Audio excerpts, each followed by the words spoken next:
The people who love me the most are the ones most struggling with my new eating habits. Not because they're mean, but because in my family, food has always been our love language. And this week, something happened that made me realize I might have to disappoint them if I'm going to change.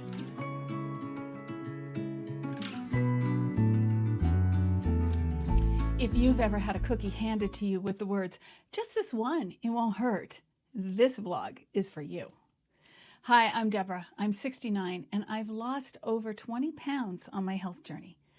And today I want to introduce you to someone who's been living in my head for decades, making sure that everyone around me stays happy and comfortable.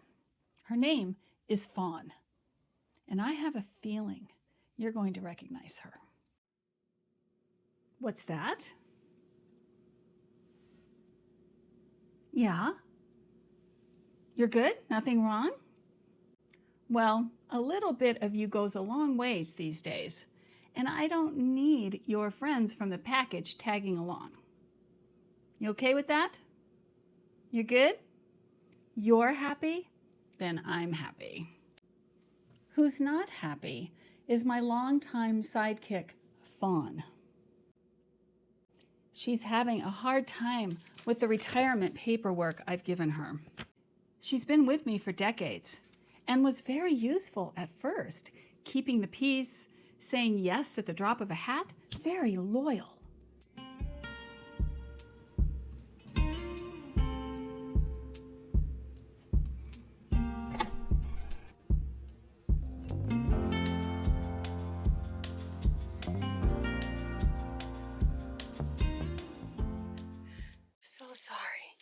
So sorry I'm late.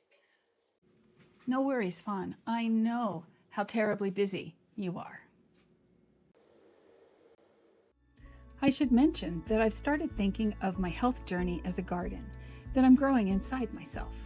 Low carb eating, fasting, moving more, those are the seeds. And Fawn here has been very concerned about my fence.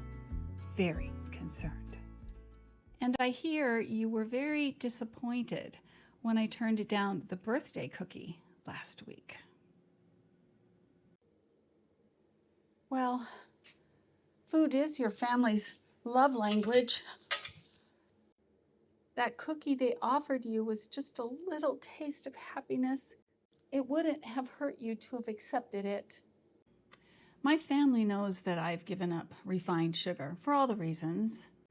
I've stopped using food to numb my frustrations.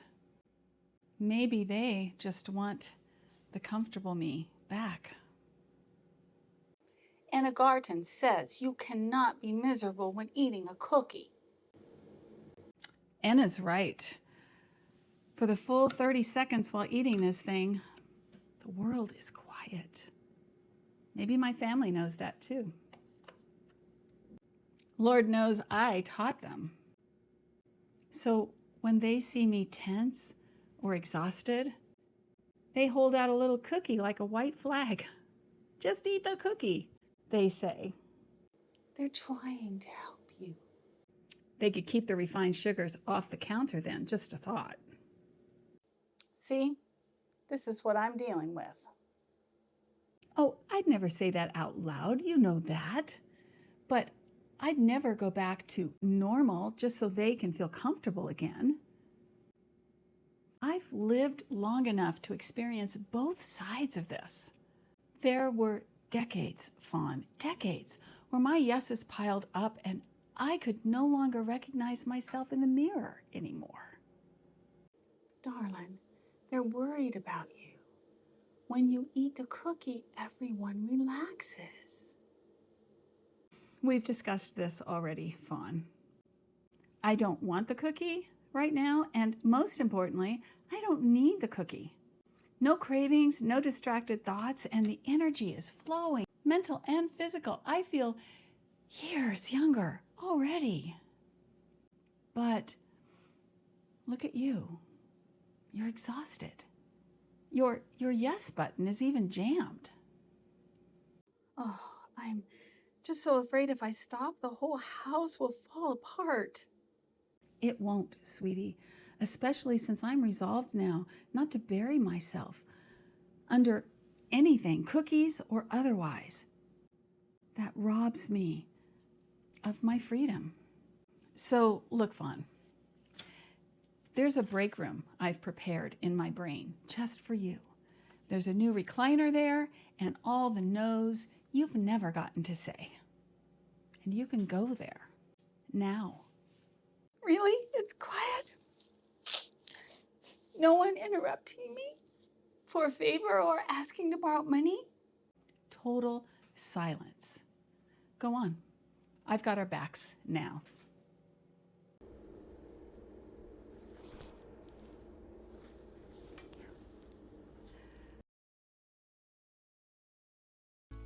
And for the record, it's a delightful little cookie.